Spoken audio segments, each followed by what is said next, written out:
마태복음 12장 1절로 8절입니다.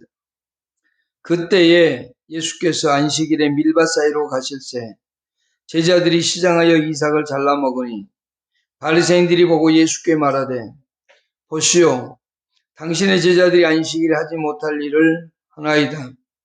예수께서 이르시되 다윗이 자기와 그 함께한 자들이 시장할 때에 한 일을 잊지 못하였느냐?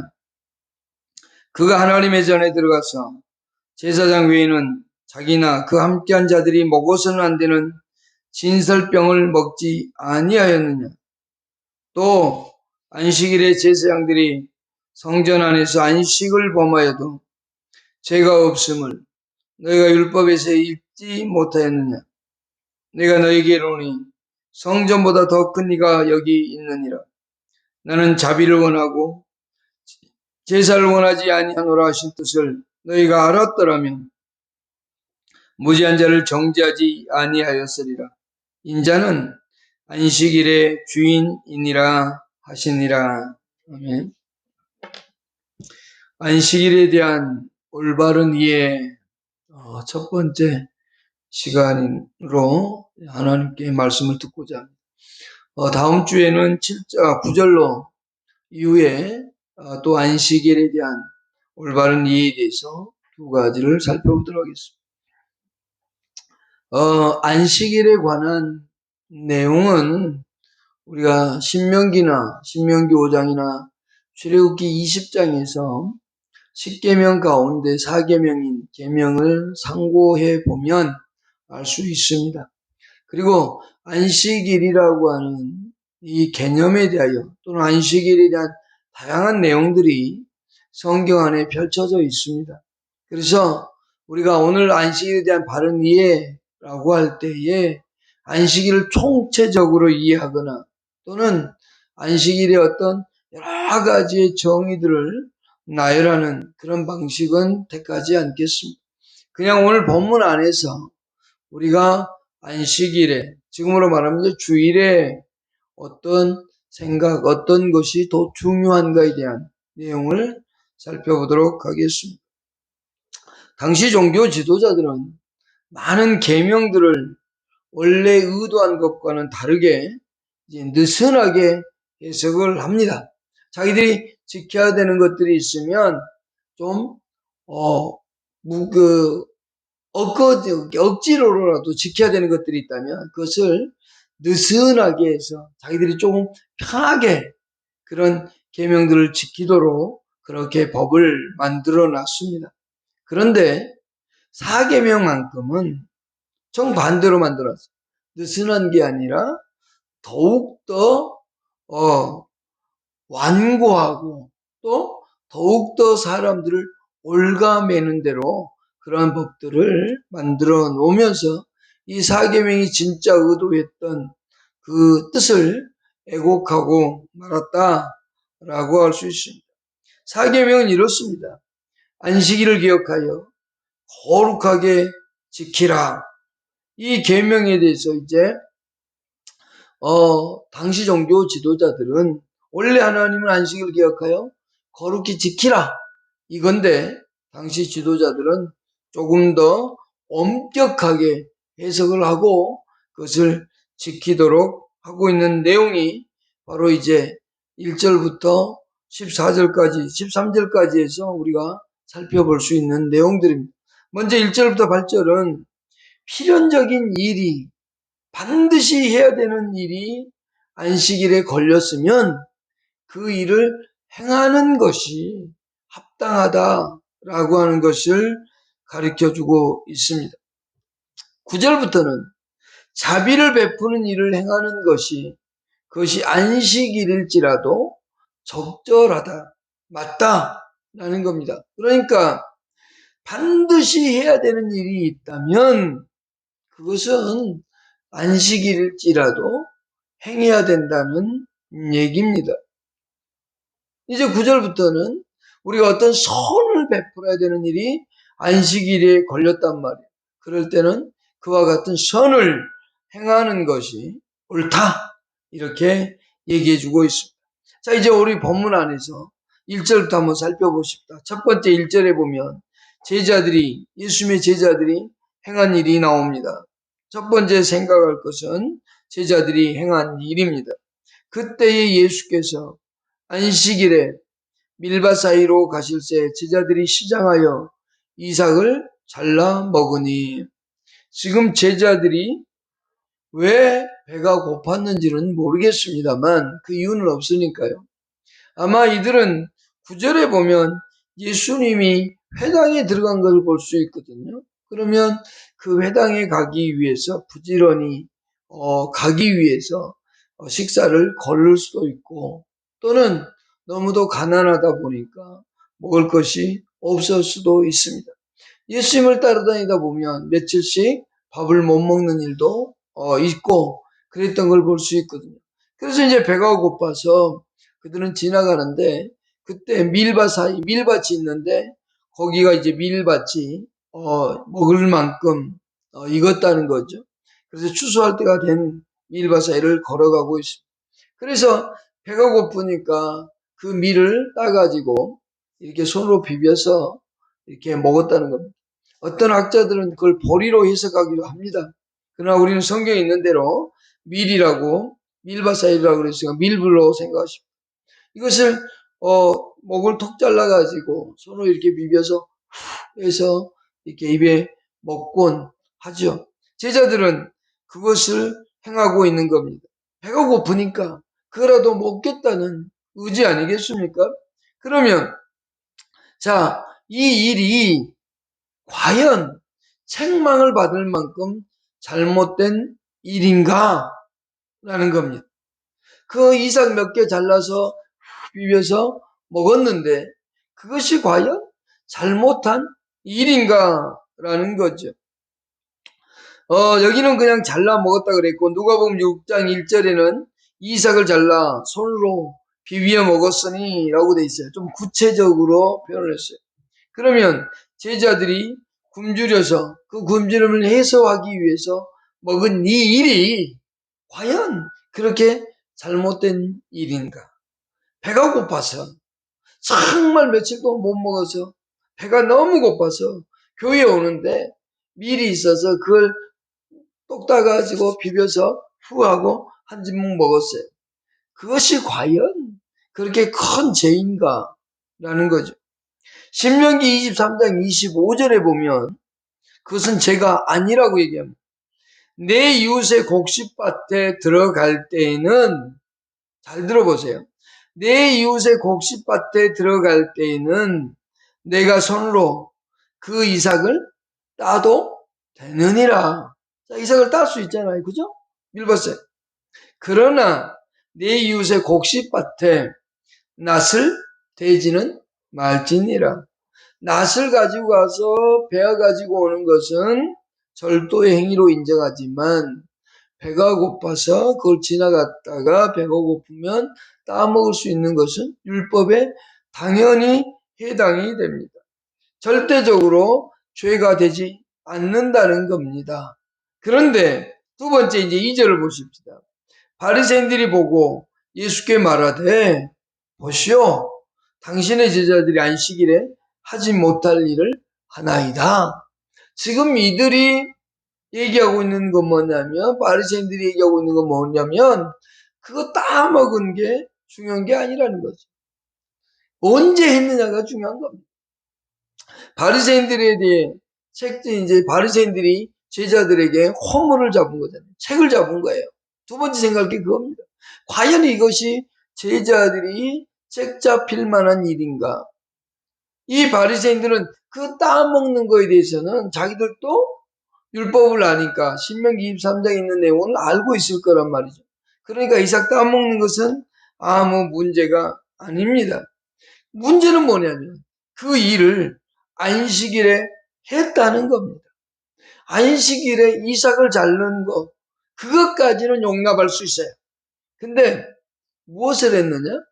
따서 먹었고 손으로 비벼서 먹었다는 겁니다. 손으로 비빈 것은 무슨 행위냐면 추수하는 행위가 된다고 그들은 법으로 그렇게 만들어 놓은 거예요. 그러니까 이삭을 따가지고 평상시에는 이렇게 할 수 있는데 그 행위들은 뭐냐면 추수하는 행위로 보는 겁니다. 그러니까 이 바리새인들이 지금 책을 잡은 것은 뭐냐면 왜 안식일에 이삭을 추수하고 있느냐? 왜 손으로 비볐느냐? 그 얘기입니다. 그래 아무것도 아닌 그 행위를 가지고 지금 이것을 책을 잡고 꼬투리를 잡고 있는 겁니다. 자, 안식일에 배가 고파서 그거 따서 손으로 비벼서 먹었다고 해서 그것이 과연 안식일을 금한 거냐? 그러면 그것이 바리새인들이 말하는 것처럼 그게 옳은 거냐? 거기에 대해서 예수님께서 답을 하고 있는 내용인 겁니다. 예수님께서 지금 뭐라고 얘기하고 있느냐? 3절부터 이제 8절이 바로 예수님께서 대답하고 있는 거예요. 만일 우리가 그 대답을 보기 전에 주일날 아침에 교회 오는데 너무 배가 고파서 정말 교회 갈 만큼의 힘이 없어서 지나가다가 고구마가 하나 있어서 고구마 밭이 있어서 고구마 하나 캐먹었다. 그러면 절도라고 할 것인가? 라고 하는 부분이죠. 안식일날 그거 캐먹는 건 아무 문제가 안 돼. 다만 언제 했다고요? 주일날 했기 때문에 법이라고 한다면 그것은 옳지 않다는 거죠. 자, 세 번째 이제 생각하십시다. 예수님께서 바리새인들에 대한 예수님의 대답입니다. 3절부터 4절까지 먼저 보십시다. 예수께서 이르시되 다윗이 자기와 그 함께한 자들이 시장할 때 한 일을 잊지 못하였느냐? 그가 하나님의 전에 들어가서 제사장 외에는 자기나 그와 함께한 자들이 먹어서는 안 되는 진설뽕을 먹지 아니하였느냐. 5절도 보시죠. 또 안식일에 제사장들이 성전 안에서 안식을 범하여도 죄가 없음을 너희가 율법에서 읽지 못하였느냐. 이렇게 말. 자, 3절로 5절을 통해서 예수님은 두 가지를 듭니다. 두 가지로 제자들의 행위가 정당했다. 지금 그렇게 설명하고 있습니다. 바리새인 자신들이 선한 일을 허용해주고 인정했던 일을 가지고 예수님께서는 정당했다. 이 지금 바리새인들은 다윗이 배가 고팠을 때 제사장들이 먹는 그 떡을 먹었던 그 일을 기억하게 하는 겁니다. 사무엘상 21장에 보면 다윗이 사울에 의해서 쫓기던 때가 있었습니다. 그래서 높당에 가게 됐는데 그때 제사장 아히멜렉이라는 사람이 있는데 그 사람이 다윗을 영접을 합니다. 맞아들이고 쉬게 하는데 그때 다윗이 이렇게 말해요. 먹을 것을 좀 달라. 그랬어요. 그랬더니 줄 음식이 없는 거죠. 다만 성전에 진설되어 있던 떡이 있습니다. 12개가 있는데 그 떡을 갖다 준 겁니다. 이것은 제사장들만 먹게 되어져 있습니다. 오직 제사장들 외에는 절대 먹으면 안 되는 떡이었습니다. 레위기 24장 5절로 9절에서 그 규례를 만들었습니다. 너는 고운 가루를 가져다가 떡 12개를 굽되 각 덩이를 10분의 2 에발하여 요 앞 순결한 상 위에 두 줄로 한 줄에 6씩 진설하고 너는 또 정결한 유황을 각 줄 위에 두어 기념물로 여호와께 화제를 삼을지며 안식일마다 이 떡을 여호와 앞에 항상 진설할지니 이는 이스라엘 자손을 위한 것이요 영원한 언약이니라. 이 떡은 아론과 그 자손에게 돌리고 그것을 거룩한 곳에서 먹을지니 이는 여호와의 화제 중 그에게 돌리는 것으로서 지극히 거룩함이니라. 이는 영원한 규례임이라. 그러니까 아론과 제사장들만 먹을 수 있는 그 떡을 다윗이 배고프다고 하니까 아히멜렉이 떡을 내어줍니다.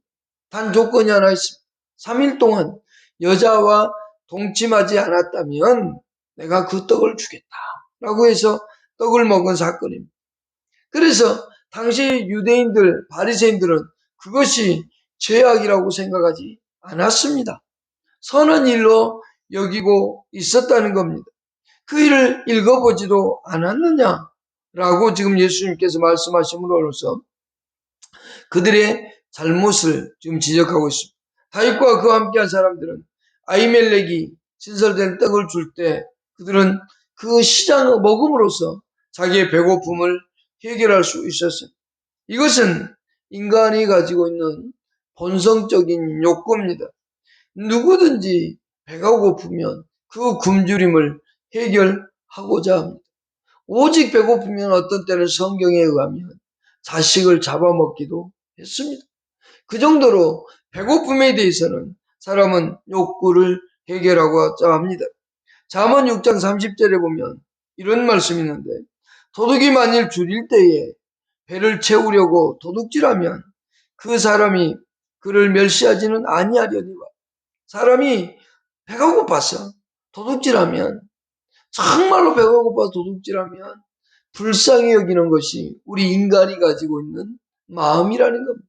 하지만 들켰을 때는 갚게 만드는 것도 법입니다. 그래서 함부로 돌아가지 못하도록 하는 것이 성경의 법인데, 그러나 배가 고파서 한다면 여러분, 그것은 우리가 해야만 되는 일입니다. 두 번째, 예수님은 제사장들의 예를 들어서 설명합니다. 안식일에 제사장들은 성전 안에서 여러 가지 희생 제물들을 잡습니다. 그리고 가죽을 벗기고 불에 태우고 온갖 노동을 다 합니다. 그런데 그게 만일 평일이고 다 일반인들이 만일에 안식일에 그와 같이 한다면 그것은 죄가 된다는 거죠. 그러니까 자기들은 제사를 드리기 위해서 그와 같은 여러 가지 노동을 하고 하면서도 자기들은 죄라고 여기지 않는다는 겁니다. 하나님께 대한 봉사라고 생각한다는 겁니다. 이것은 성전의 봉사로서 당연히 해야만 되는 일입니다. 그 일을 하기 때문에 안식일에 그런 노동을 해도 죄로 여기지 않는 겁니다. 우리 인간이 살아가면서 안식일에 반드시 해야 되는 일이 있다면 그것은 하는 겁니다. 주일날 예를 들어서 교회 오는데 어떤 사람이 쓰러져 죽어가고 있습니다. 내 친척이 죽어가고 있다고 연락받았습니다. 나 교회 가야 돼. 다음에 연락해. 이것이 하나님이 과연 기뻐하는 거냐라는 거죠. 아니란 얘기입니다. 당연히 해야 될 일이 있을 때 해야 된다는 것. 거기에 대해서 좀 더 뒤에 가서 설명을 해보죠. 자, 처음 예수님은 바리새인들 자신들도 선한 일로 여기고 있는 그 일들을 들어서, 두 가지를 들어서 이 제자들의 행위가 정당하다. 배고플 때 당연히 먹고 싶은 욕구가 생기는 것은 당연하고 그것을 해결해야만 된다. 또 하나는 당신들도 노동을 하면서 죄로 여기지 않지 않느냐? 성전에 봉사를 하면서 그 일을 위해서는 죄로 여기지 않는 것처럼 그렇게 그 제자들의 일도 죄가 되지 않는다고 설명을 했습니다. 이제 좀 더 구체적으로 설득력 있는 논지를 가지고 제자들의 그 행위가 정당하다라고 입증해 주고 있습니다. 6절로 8절을 보십시오. 내가 너에게 이르노니 성전보다 더 큰 네가 여기 있느니라. 나는 자비를 원하고 제사를 원하지 아니하라는 뜻을 너희가 알았더라면 무지한 자를 정죄하지 아니하였으리라. 인자는 안식일의 주인이니라. 세 가지의 논지는 뭐냐면, 첫 번째, 성전보다 더 큰 이가 있다. 두 번째, 하나님은 자비를 원하고 제사를 원하지 않는다. 세 번째, 안식일의 주인은 나다. 이렇게 말씀하고 있습니다. 첫 번째, 성전보다 더 큰 이가 여기 있다. 제사장들은 당시에 성전 안에서 그 봉사가 당연히 해야 되는 일로 알고 살았습니다. 그리고 그들은 이 성전을 아주 지극히 높이 받들어 섬겼습니다. 그래서 성전에서 금으로 맹세한 자는 반드시 갚으라고 할 정도로 그렇게 높였고, 또 스데반이 그 바리새인들에게 책이 잡혔던 건 뭐냐면, 거룩한 곳에서 그 거룩한 곳을 성전을 모독한다 해서 스데반의 죄를 잡았다는 겁니다. 그것이 사도행전 6장 13절에 나옵니다. 거룩한 곳을 모독한 죄, 그것이 바로 성전을 모독한 죄였거든요. 그만큼 그들은 성전을 중요시 여겼고 지극히 높였는데 그 성전보다 크신 분이 누가 있냐? 바로 예수님이 있다는 거죠. 이 성전은 하나님의 임재가 상징적으로 나타나는 곳입니다. 그러나 예수는 그 성전보다 하나님의 임재가 있는 그런 분이 아니라 하나님의 신성의 모든 충만함이 채워져 있는 육체 가운데 있는 그런 분임을 나타내 보여주고 있는 거예요. 예수는 신성을 가졌으면서 동시에 육신을 가진 인성을 가지신 분이라는 것을 설명해 주고 있는 것. 그러니 당시 제사장들이나 종교 지도자를 그렇게 높이 받들던 성전보다 훨씬 뛰어난 하나님이 여기 있다는 사실을 알려주는 겁니다. 그 성전은 하나의 건물이지만 그러나 이 예수님은 내가 성전을 만든 사람이고 내가 하나님이다. 그렇게 얘기해 주고 있는 거예요.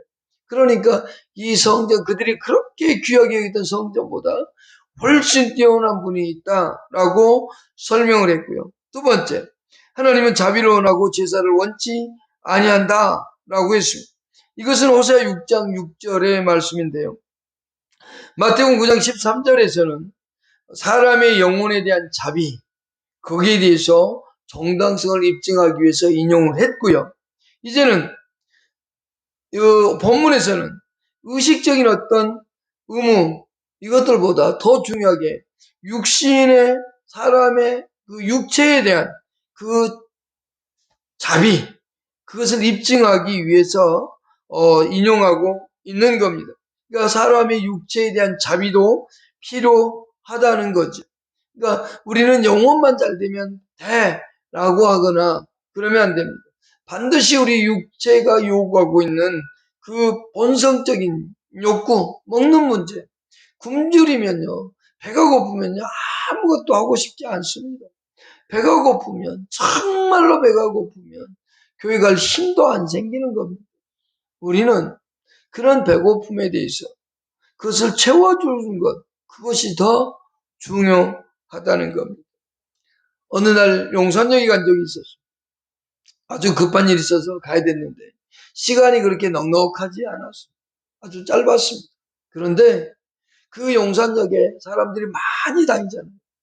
화장실에 많이 다니잖아요. 근데 어디선가 화장실 안에서 이상한 소리가 들리는 거예요. 가서 그 소리는 나만 들을 수 있는 게 아니라 다른 사람들도 다 들을 수 있는 그 정도의 크기였어요. 근데 사람들은 관심이 없었어요. 거기에 들려오는 소리가 있었어요. 뭔 소리인 줄 아세요? 아이고 배고프다. 아이고 배고프다. 그리고 노크라고 문을 여니까 문이 열리더라고요. 그 안에요. 한 10대 고등학교 17살 정도 됐나? 그 정도 됐는데 17살, 18살 이 정도 되는 아이였어요. 근데요. 빵을 하나를 들고 못 먹는 겁니다. 화장실에 앉아서 이걸 먹어버리면 또 먹을 게 없으니까 너무 고파서 아이고 배고파라. 아이고 배고파라 하면서 그렇게 화장실에서 빵을 들고 눈물을 뚝뚝 떨어뜨리고 있었어요. 나는 바쁜데 가야 되는데 근데요 갈 수가 없더라고요. 왜 그럴까요? 그 아이에게 내가 거기 가는 것보다 이 아이의 한 끼를 해결해 주는 게 더 중요했거든요. 그래서 밥을 사주고 밥값을 또 저녁밥값까지 주고 갔어요. 그리고 아는 지인한테 연락을 해라고 연락처를 주고 갔어요. 그런데 끝내는 연락을 안 하고 내 연락처도 주고 갔는데 나한테도 안 하고 그리고는 그 위로 끊어졌는데요. 아무리 중요해도요. 굶주려 가고 있고 내가 사랑을 베풀어야 되는 상황이 온다면 여러분 그때는 행하는 겁니다. 교회에 오고 있는 중에 누군가가 어려움에 있으면 그 사람을 도와주고 설령 예배 시간에 못 오더라도 도와주는 것이 하나님이 원하는 것 아니에요. 그 자비를 하나님이 원하지. 의무적인 그런 것을 원하지 않는다는 겁니다. 우리가 의무를 행하는 건 당연한 겁니다. 그러나 그것보다 더 중요한 것은 사람들에게 자비를 베풀 수 있어야 된다는 겁니다. 그런데 거기에 그 7절에 이런 말씀이 있습니다. 무죄한 자를 정죄하지 아니하였다는 말씀. 여기 무죄한 자를 라고 얘기하죠. 정죄하지 않는다. 성경을 가리키는 사람이 무지하면 안 된다는 겁니다. 무지가 우리의 형제들을 경솔하게 무정하게 하는 원인이 될 수 있다는 겁니다. 우리가 성경이 또는 하나님의 뜻을 알지 못해서 다른 형제들에게 무정하게 비난하는 원인이 될 수 있다는 것을 기억해야 되고요. 성경을 아는 것만으로는 부족하고요. 성경의 참된 뜻을 알아야 된다는 것이 이 본문에서 말씀하고 있는 겁니다. 우리는 성경을 많이 외웁니다.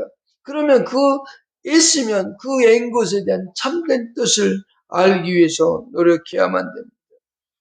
다른 이들의 성경을 특히 가르치는 사람들은 성경의 참뜻에 대해서 무지하다면 부끄러운 거고 창피한 것인데 그것을 알아야 되는데 그것을 모른다는 겁니다. 여러분들은 누군가에게 성경을 알려줄 때 제대로 알고 또 그 참된 뜻을 알기 위해서 힘써 노력해야 됩니다. 나의 무지함으로 인해서 다른 사람들을 비난하거나 또 그 사람들을 부정하게 힘들게 하는 사람이 되어서는 안 된다는 것을 여기서 교훈해주고 있습니다. 세 번째 논지는 뭐였냐면 인자는 안식일의 주인이라는 겁니다. 주인은 자기 마음대로 그것을 내 마음대로 할 수 있는 거 아니겠습니까? 안식일의 주인이라면 이 안식을 변경할 권한도 있고 바꿀 권한도 있고 폐기할 권한도 있는 겁니다. 왜 예수님이 안식일의 주인일까요? 예수님은 창조주였습니다. 그리고 예수님은 천지를 창조하시고 나고 안식할 때 이 안식일을 제정하신 분이 바로 예수님이고 또한 율법의 수요자이기 때문에 예수님은 안식일을 변경할 수도 폐기할 수도 있는 분이라는 겁니다. 그러면서 이 자신 스스로가 안식일의 주인이다. 그러면서 그 안식일을 훗날 이제 예수 그리스도가 죽고 부활함으로 인해서 그 안식일을 뭘로 바꾸냐면 주일로 바꾼 겁니다. 그래서 우리는 주일에 하나님 앞에 나와 예배를 드리고 있는 겁니다. 오늘 우리는 이 예수님께서 1절로 8절을 통해서 하시는 말씀을 통해서 우리가 배울 수 있는 건 뭐냐면 안식일에 반드시 해야 되는 일이 있다면 또 그 필연을 가정하거나 또 스스로 꾸며내는 그러한 일들 말고 말입니다. 반드시 해야 한다. 진정으로 해야만 하는 일이 있다면 그 일은 안식일에도 반드시 해야만 된다는 사실입니다. 그 일을 꼭 기억하고 여러분들이 나 주일날 오늘 예배드리고 가기 싫으니까 반드시 해야 될 일이 있다 그러고 안 가야지 이게 아니라 진짜 사람의 생명과 관련돼 있거나 반드시 해야 되는 일이 있다면 안식일일지라도 행하는 겁니다. 주일날 교회 오다가도 그 일이 있다면 해야 돼. 사람이 죽어가고 있으면 살리는 일이 먼저인 겁니다. 기도하겠습니다. 하나님 고맙습니다.